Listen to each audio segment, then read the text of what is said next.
ನೀವು ಫ್ಯೂಲ್ ಸ್ಟೇಷನ್ಗೆ ಕಾರ್ನ ಪೆಟ್ರೋಲ್ ಅಥವಾ ಡೀಸೆಲ್ ಹಾಕಕ್ಕೆ ತಗೊಂಡೋಗಿರ್ತಾರೆ. ಸಡನ್ ಆಗಿ ನಿಮ್ಗೆ ಗೊತ್ತಾಗುತ್ತೆ ನನ್ನ ಕಾರಿಗೆ ಪೆಟ್ರೋಲ್ ಬದಲು ಡೀಸೆಲ್ ಹಾಕಿದ್ರೆ, ಅಥವಾ ಸಮ್ ಟೈಮ್ಸ್ ಡೀಸೆಲ್ ಕಾರ್ಗೆ ಪೆಟ್ರೋಲ್ ಹಾಕಿದ್ರೆ, ನಿಮ್ದು ಡೀಸೆಲ್ ಕಾರ್ ಆಗಿಲ್ಲ. ಈ ಕೇಸಲ್ಲಿ ಎಂಜಿನ್ಗೆ ಏನಾಗುತ್ತೆ, ಹಾಗೇನೆ ಈ ತರ ಒಂದು ಕೇಸ್ಗಳು ನಿಮ್ಗೆ ನೀವು ಅದನ್ನ ಫೇಸ್ ಮಾಡಿದ್ರೆ ಸಡನ್ ಆಗಿ ಏನ್ ಮಾಡ್ಬೇಕಾಗತ್ತೆ, ಏನ್ ಆಕ್ಷನ್ ತಗೊಂಡೋಗ್ಬೇಕಾಗತ್ತೆ. ಯಾಕಂದ್ರೆ ಈ ಟೈಮಲ್ಲಿ ಪ್ಯಾನಿಕ್ ಆಗುವಂತ ಅವಶ್ಯಕತೆ ಏನಿರೋದಿಲ್ಲ.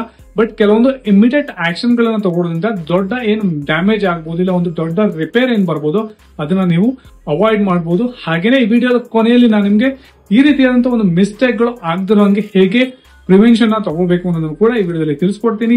ಇದು ಕಾರ್ ಗುರುಜಿ ಕನ್ನಡ ಯೂಟ್ಯೂಬ್ ಚಾನಲ್ ಹಾಗೂ ಫೇಸ್ಬುಕ್ ಪೇಜ್. ನಾನು ನಿಮ್ಮ ಶಶಿಧರ್ ಶೆಟ್ಟಿ. ಚಾನಲ್ಗೆ ಸಬ್ಸ್ಕ್ರೈಬ್ ಆಗಿಲ್ಲ ಅಂದ್ರೆ ಸಬ್ಸ್ಕ್ರೈಬ್ ಮಾಡಿ, ಹಾಗೆ ಬೆಲ್ ಐಕನ್ ಕೂಡ ಪ್ರೆಸ್ ಮಾಡಿ ಅಂತ ಹೇಳ್ತಾ ವಿಡಿಯೋನ ಶುರು ಮಾಡಿ.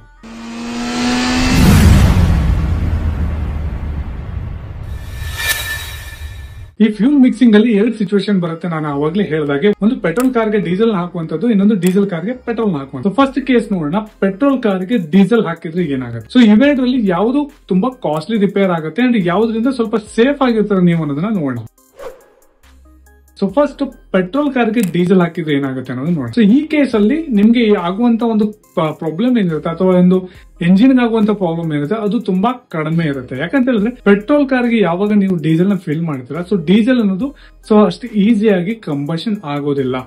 ಅವಾಗ ನಿಮ್ಗೆ ಕಂಬಷನ್ ಆಗದೆ ಇರೋದ್ರಿಂದ ವೆಹಿಕಲ್ ಅಲ್ಲಿ ಜರ್ಕಿಂಗ್ ಅಥವಾ ಸ್ಮೋಕ್ ಬರುತ್ತೆ, ಪಿಕಪ್ ಲಾಸ್ ಆಗುತ್ತೆ. ಬಟ್ ಕೆಲವೊಂದು ಕೇಸಲ್ಲಿ ಎಂಜಿನ್ ಆಫ್ ಆಗ್ಬೋದು. ಸೊ ಇದರಿಂದ ಯಾವುದೇ ಮೇಜರ್ ಡ್ಯಾಮೇಜ್ ಆಗೋದಿಲ್ಲ. ಬಟ್ ನಿಮ್ಗೆ ಓಡಿಸುವಾಗ ನಿಮ್ಗೆ ಅದರ ಒಂದು ಫೀಲ್ ಆಗುತ್ತೆ ಅಂಡ್ ಅದರಿಂದ ನೀವು ಕಾರ್ನ ಓಡಿಸೋದಕ್ಕಾಗೋದಿಲ್ಲ, ನೀವು ಕಾರ್ನ ಸ್ಟಾಪ್ ಮಾಡ್ಬೇಕಾಗುತ್ತೆ. ಅಂಡ್ ಇನ್ನೊಂದು ಕೇಸ್ ಏನಪ್ಪಾ ಅಂತ ಹೇಳಿದ್ರೆ, ಡೀಸೆಲ್ ಕಾರ್ಗೆ ಪೆಟ್ರೋಲ್ ಹಾಕಿದ್ರೆ ಏನಾಗುತ್ತೆ. ಈ ತರ ಒಂದು ಕೇಸ್ಗಳಲ್ಲಿ ಏನಾಗುತ್ತೆ, ಎಂಜಿನ್ಗೆ ತುಂಬಾ ಒಂದು ಮೇಜರ್ ಡ್ಯಾಮೇಜ್ ಆಗುವಂತ ಚಾನ್ಸಸ್ ಇರುತ್ತೆ. ಯಾಕಂದ್ರೆ ಡೀಸೆಲ್ ಏನಿರುತ್ತೆ, ಡೀಸೆಲ್ ಬಂದು ಫ್ಯೂಲ್ ಇಂಜೆಕ್ಟರ್ ಏನ್ ಬರುತ್ತೆ, ಕಾರಲ್ಲಿ ಬರುವಂತ ಫ್ಯೂಲ್ ಇಂಜೆಕ್ಟರ್ಸ್, ಅದನ್ನ ಲುಬ್ರಿಕೇಟ್ ಮಾಡುವಂತ ಕೆಲಸ ಕೂಡ ಅದು ಮಾಡುತ್ತೆ.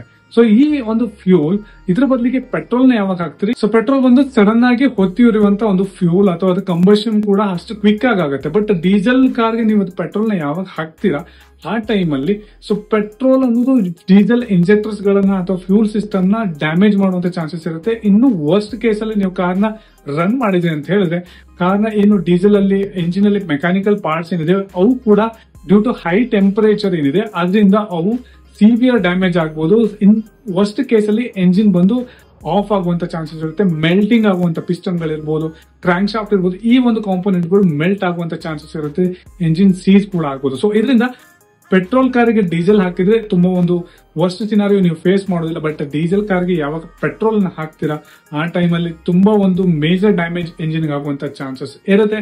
ಸೊ ಅದಕ್ಕೋಸ್ಕರ ಈ ಕೇಸ್ಗಳಲ್ಲಿ ನಿಮ್ಗೆ ಇಮಿಡಿಯೇಟ್ ಯಾವಾಗ ನೋಟಿಸ್ ಆಗುತ್ತೆ ಅವಾಗ ವೆಹಿಕಲ್ ನ ಆಫ್ ಮಾಡ್ಬೇಕಾಗುತ್ತೆ. ಈ ಎರಡು ಟೈಪ್ ಕಾರ್ಗಳಲ್ಲಿ ಇನ್ ಕೇಸ್ ನೀವು ಎರಡು ಸಿನಾರಿಯೋಸ್ ಬರುತ್ತೆ. ಒಂದು ನೀವು ವೆಹಿಕಲ್ ನ ಸ್ಟಾರ್ಟ್ ಮಾಡಿರಲ್ಲ, ಇನ್ನೊಂದು ಕೇಸಲ್ಲಿ ನೀವು ವೆಹಿಕಲ್ ನ ಸ್ವಲ್ಪ ಡ್ರೈವ್ ಮಾಡಿರ್ತೀರಾ. ಆ ಕೇಸಲ್ಲಿ ಏನ್ ಮಾಡ್ಬೇಕು ಅನ್ನೋದನ್ನ ನಾನು ಇವಾಗ ಹೇಳ್ತೀನಿ. ಫಸ್ಟ್ ನೀವು ಇನ್ ಕೇಸ್ ವೆಹಿಕಲ್ ನ ಸ್ಟಾರ್ಟ್ ಮಾಡಿಲ್ಲ ಅಂತ ಹೇಳಿದ್ರೆ, ಸೊ ಎಂಜಿನ್ ಯಾವುದೇ ಕಾರಣಕ್ಕೂ ಸ್ಟಾರ್ಟ್ ಮಾಡಕ್ಕೆ ಹೋಗಬಾರ್ದು. ವೆಹಿಕಲ್ ಎಲ್ಲ ಒಂದ್ ಕಡೆ ಸೇಫ್ ಆಗಿ ಪಾರ್ಕ್ ಮಾಡಬೇಕು. ಅಂಡ್ ಇದಾದ್ಮೇಲೆ ನೀವು ನಿಯರೆಸ್ಟ್ ಎಲ್ಲಿ ವರ್ಕ್ ಶಾಪ್ ಇದೆ ಸೊ ಅವರಿಗೆ ಕಾಲ್ ಮಾಡ್ಬಿಟ್ಟು ಅವರ ಅಸಿಸ್ಟೆನ್ಸ್ ತಗೊಂಡು ನೀವು ವೆಹಿಕಲ್ ನ ಇದರ ಟೋ ಮಾಡಿಸ್ಬೇಕು, ಇಲ್ಲಾಂದ್ರೆ ಅಲ್ಲಿನೇ ಫ್ಯೂಲ್ ನ ಡ್ರೈನ್ ಮಾಡ್ಬೇಕಾಗತ್ತೆ ಕಂಪ್ಲೀಟ್ ಆಗಿ. ಸೊ ಅವ್ರು ಬಂದ್ ಏನ್ ಮಾಡ್ತಾರೆ ಅಂದ್ರೆ, ಅವ್ರು ಕಂಪ್ಲೀಟ್ ಆಗಿ ಫ್ಯೂಲ್ ನ ಡ್ರೈನ್ ಮಾಡ್ತಾರೆ. ಅದೇ ರೀತಿಯಾಗಿ ಫ್ಯೂಲ್ ಲೈನ್ಸ್ ಅಲ್ಲೂ ಕೂಡ ಫ್ಯೂಲ್ ಆಲ್ರೆಡಿ ಎಂಟರ್ ಆಗಿರುವಂತ ಚಾನ್ಸಸ್ ಇರುತ್ತೆ. ಆ ಕೇಸಲ್ಲಿ ಅದನ್ನ ಕಂಪ್ಲೀಟ್ ಆಗಿ ಫ್ಲಶ್ ಮಾಡಿ ಸೊ ನೀವು ಅಂದ್ರೆ ಕರೆಕ್ಟ್ ಫ್ಯೂಲ್ ನ ಹಾಕ್ಬಿಟ್ಟು ವೆಹಿಕಲ್ ನ ಸ್ಟಾರ್ಟ್ ಮಾಡಬೇಕು. ಸೊ ಇದರಿಂದ ಸೊ ಡ್ಯಾಮೇಜ್ ಆಗೋದನ್ನ ಅವಾಯ್ಡ್ ಮಾಡಬಹುದು. ಇನ್ ಕೇಸ್ ನೀವು ಇದರಲ್ಲಿ ಕಾರ್ ನ ಸ್ಟಾರ್ಟ್ ಮಾಡಿದ್ರೆ ಅಂತ ಹೇಳಿದ್ರೆ, ಇಲ್ಲ ಸ್ವಲ್ಪ ರನ್ ಮಾಡಿದ್ರೆ, ಎಸ್ಪೆಷಲಿ ನೀವು ಡೀಸೆಲ್ ವೆಹಿಕಲ್ ಗೆ ಪೆಟ್ರೋಲ್ ಹಾಕಿದಾಗ ಸೊ ಆ ಟೈಮಲ್ಲಿ ನೀವು ಎಂಜಿನ್ ಇಮಿಡಿಯೇಟ್ ಆಗಿ ಸ್ಟಾಪ್ ಮಾಡಬೇಕು, ಕಾರ್ನ ಸೇಫ್ ಆಗಿ ಪಾರ್ಕ್ ಮಾಡಬೇಕು. ಅಗೇನ್ ಸೇಮ್ ಪ್ರೊಸೀಜರ್ ಇರುತ್ತೆ, ನೀವು ನಿಯರೆಸ್ಟ್ ವರ್ಕ್ ಶಾಪ್ ಇರ್ಬೋದು, ಯಾವ್ದೊಂದು ವರ್ಕ್ ಶಾಪ್ ನ ಹೆಲ್ಪ್ ತಗೋಬೇಕು. ಆ ಟೈಮಲ್ಲಿ ಕೂಡ ಅವ್ರು ವೆಹಿಕಲ್ ಇರೋ ಫ್ಯೂಲ್ ನ ಡ್ರೈನ್ ಮಾಡ್ತಾರೆ, ಡ್ರೈನ್ ಮಾಡ್ಬಿಟ್ಟು ಹಾಗೆ ಫ್ಯೂಲ್ ಸಿಸ್ಟಮ್ ನ ಫ್ಲಶ್ ಮಾಡ್ತಾರೆ, ಫ್ಯೂಲ್ ಫಿಲ್ಟರ್ ಚೇಂಜ್ ಮಾಡ್ಬೇಕಾಗಬಹುದು. ಸಮ್ ಟೈಮ್ಸ್ ಇದರಲ್ಲಿ ಫ್ಯೂಲ್ ಇಂಜೆಕ್ಟರ್ಸ್ ಮತ್ತೆ ಫ್ಯೂಲ್ ಪಂಪ್ ಕೂಡ ಇದರಲ್ಲಿ ರಿಪ್ಲೇಸ್ ಮಾಡುವಂತ ಚಾನ್ಸಸ್ ಕೂಡ ಇರುತ್ತೆ. ಇದಾದ್ಮೇಲೆ ಅವ್ರು ವೆಹಿಕಲ್ ರನ್ ಮಾಡ್ತಾರೆ, ರನ್ ಮಾಡ್ಬಿಟ್ಟು ಚೆಕ್ ಮಾಡ್ತಾರೆ. ಇನ್ ಕೇಸ್ ನಿಮ್ಗೆ ಎಂಜಿನ್ ರಿಲೇಟೆಡ್ ಅಲ್ಲಿ ಏನಾದ್ರು ಸಿಂಪ್ಟಮ್ ಆಲ್ರೆಡಿ ಡ್ಯಾಮೇಜ್ ಆಗಿದ್ದಾರೆ, ನೀವು ಎಷ್ಟು ದೂರ ಅದನ್ನ ರನ್ ಮಾಡಿರ್ತೀರ ಅದ್ರ ಮೇಲೆ ಆ ಡ್ಯಾಮೇಜ್ ನ ಸಿವಿಯಾರಿಟಿ ಅನ್ನೋದು ಡಿಪೆಂಡ್ ಆಗುತ್ತೆ. ಸೊ ಅದನ್ನ ಅದಾದ್ಮೇಲೆ ಚೆಕ್ ಮಾಡಬಹುದು. ಸೊ ಯಾವುದೇ ಕೇಸಲ್ಲಿ ಕೂಡ ಅದು ಮಿಕ್ಸಿಂಗ್ ಆಗಿದೆ ಅಂತ ಹೇಳಿದ್ರೆ ನೀವು ಕಾರ್ನ ಸ್ಟಾರ್ಟ್ ಮಾಡೋದು ಸಜೆಸ್ಟ್ ಆಗಿರೋದಿಲ್ಲ. ಸೊ ಇಮಿಡಿಯೇಟ್ ಆಗಿ ಆಫ್ ಮಾಡಬೇಕು, ಇಮಿಡಿಯೇಟ್ ಆಗಿ ಅಸಿಸ್ಟೆನ್ಸ್ ತಗೋಬೇಕಾಗುತ್ತೆ. ಹಾಗಿದ್ರೆ ಈ ಫ್ಯೂಲ್ ಮಿಕ್ಸಿಂಗ್ ಗಳನ್ನ ಆಗುವಂತದ್ದು ಅವಾಯ್ಡ್ ಮಾಡೋದು ಹೇಗೆ ಅನ್ನೋದನ್ನ ಇವಾಗ ನಾನು ಹೇಳ್ತೀನಿ. ಸೊ ಯಾವಾಗಲೂ ನೀವು ರೀಫ್ಯೂಲ್ ಮಾಡಕ್ಕೆ ಫ್ಯೂಲ್ ಸ್ಟೇಷನ್ ಹೋಗ್ತೀರಾ ಆ ಟೈಮಲ್ಲಿ ಕರೆಕ್ಟ್ ಆಗಿ ಅಬ್ಸರ್ವ್ ಮಾಡಬೇಕು, ಅವ್ರು ಯಾವ ಫ್ಯೂಲ್ ನ ಹಾಕ್ತಾ ಇದ್ದಾರೆ, ಇಲ್ಲ ಅವರಿಗೆ ಕರೆಕ್ಟ್ ಆಗಿ ಇನ್ಸ್ಟ್ರಕ್ಟ್ ಮಾಡ್ಬೇಕಾಗತ್ತೆ. ಸೊ ಇದರ ನಿಮ್ಮ ಕಾರು ಪೆಟ್ರೋಲ್ ಅಥವಾ ಡೀಸೆಲ್ ಅಂತ ನೀವು ಅವರಿಗೆ ಇನ್ಸ್ಟ್ರಕ್ಟ್ ಮಾಡಬೇಕು.